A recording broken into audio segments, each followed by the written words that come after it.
Mike Sherman from News OK and the Oklahoman here with 2011 Oklahoma Sports Hall of Fame inductee, OU football great Lucious Selmon. Lucious, on this day when you're enshrined or about to be enshrined with the greats of Oklahoma sports history, I want to ask you a question that changed history.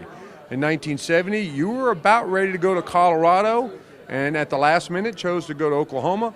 Talk to me about that history-changing decision.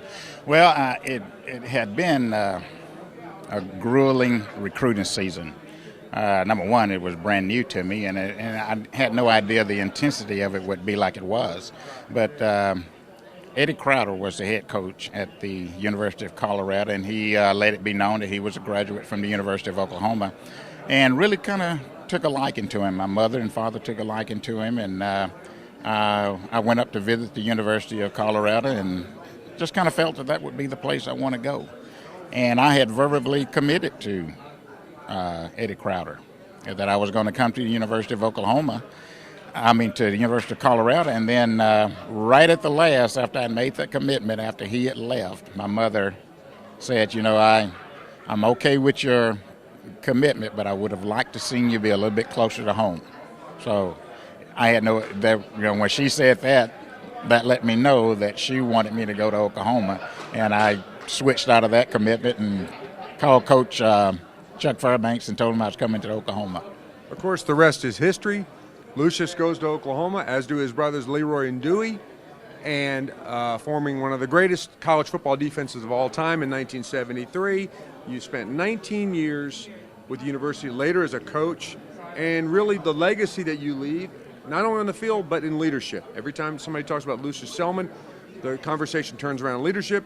Can you talk about where you got those leadership skills and whether you're lording over two younger brothers had anything to do with it?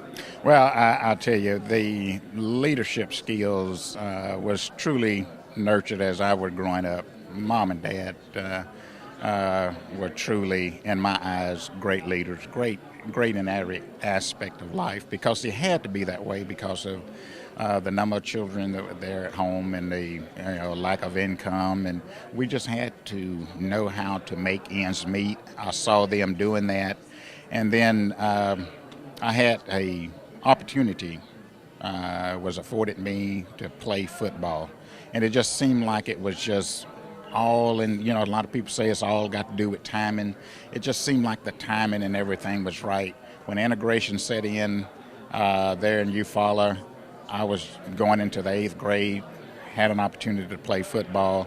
My high school coach, Coach Paul Bell, was a great leader, and I had a passion for the game. I saw that I could run over people, and it's just something that kind of come natural. I was used to doing it. And then I went to the University of Oklahoma and started having success there.